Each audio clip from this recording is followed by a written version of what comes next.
नमस्ते।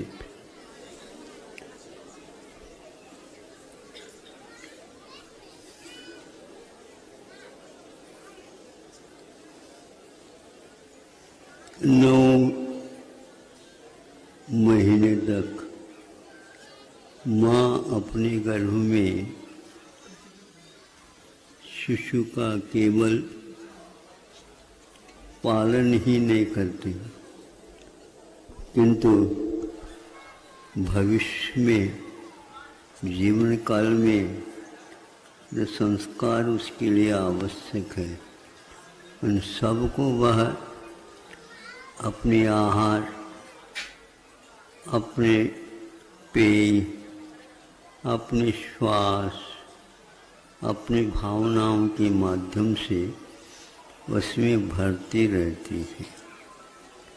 इसलिए गर्भ में ही उसके लिए इस प्रकार पर्याप्त सामग्री मिल जाती है तो वह अपने जीवन को गौण तो नहीं करती, किंतु सामने वाले जीवन को भी अपने जीवन से और महत्वपूर्ण समझती है।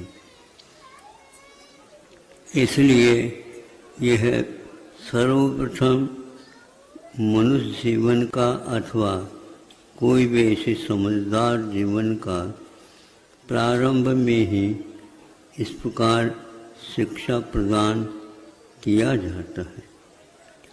आप लोगों को भी शिक्षा मिली है, सब लोगों को मिल भी रही है, लेकिन दक्षिण में शिक्षा का अर्थ होता है दंड देना। मराठी में काय म्हणतात त्याला शिक्षा दंड है, यानी संसारी प्राणी उद्दंड है, इसलिए उसको डंडे से पिटाई कर दी जाए तो अच्छे संस्कार आ जाए।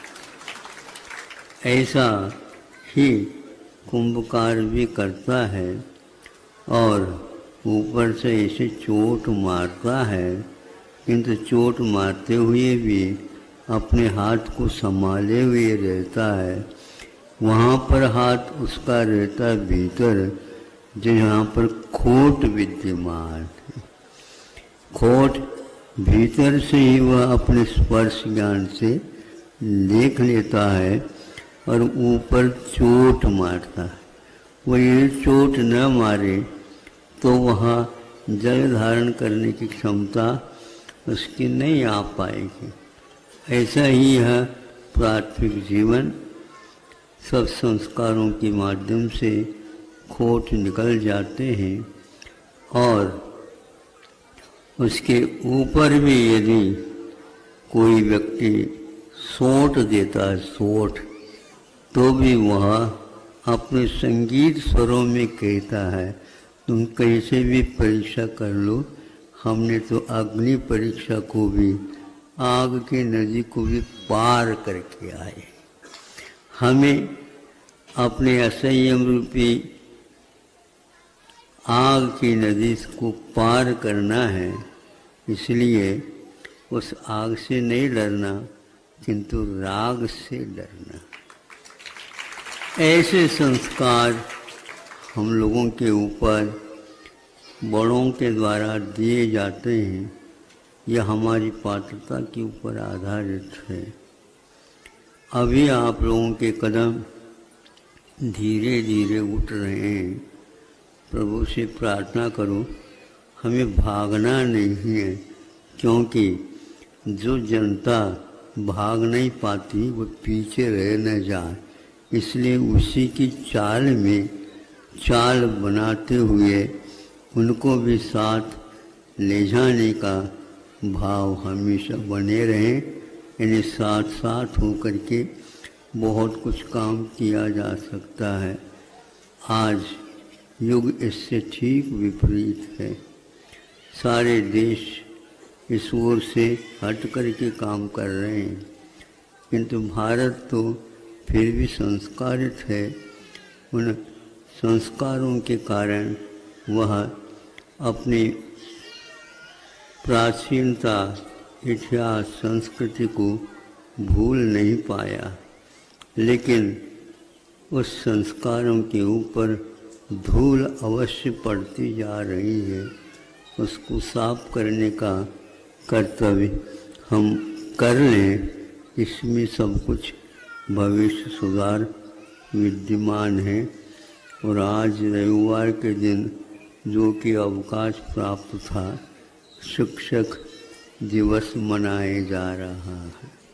शिक्षकों को भी छुट्टी का भाव कभी भी नहीं आना चाहिए। जब शिक्षक बन गए तो विद्यार्थी चारों ओर दिखने चाहिए और उनको भरने का भाव हमेशा करते रहना चाहिए। जितना कहूँ उतना कम है। गुरुजी ने जो शिक्षा दी है, हमारे महाशिक्षक कुलपति महोदय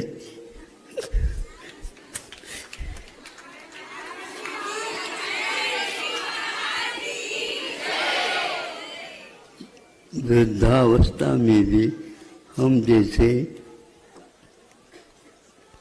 अनगढ़ को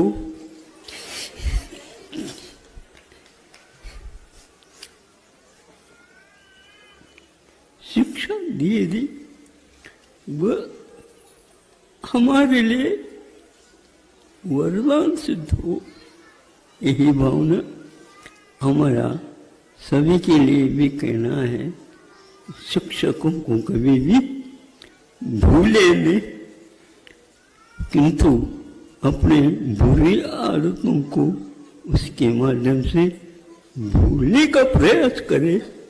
यही एकमात्र शिक्षा का तात्पर्य है। गुरु जी ने यह कार्य हमेशा हमेशा अंतिम श्वास तक किया है। उन्होंने हमसे हमारी कोई सेवा स्वीकार नहीं की, किंतु उन क्षणों में भी हमारे मनोवचन काय की चेष्टाओं की ओर उनका ध्यान रहता था। उसी का परिणाम आज 50 वर्ष के उपरांत भी आज वह हमारे सामने है। ऐसे एहसास का अनुभव होता, ऐसे समर्पित जीवन का दर्शन बहुत दुर्लभ है। स्मरण ही मात्र आज उनके रहते हैं और उनके प्रति हमारा जो कुछ भी है, समर्पण क्या कहें, अर्पण क्या कहें, वो तो एक ऐसे दर्पण थे, उनमें हम अपने आप को देखने का अभ्यास आज भी हमारा चल रहा है। उसी दर्पण में हमें अपने आप को देखने का पुरुषार्थ करना चाहिए। यही शिक्षक यानी विद्यार्थी का कर्तव्य है। अहिंसा परमो धर्म।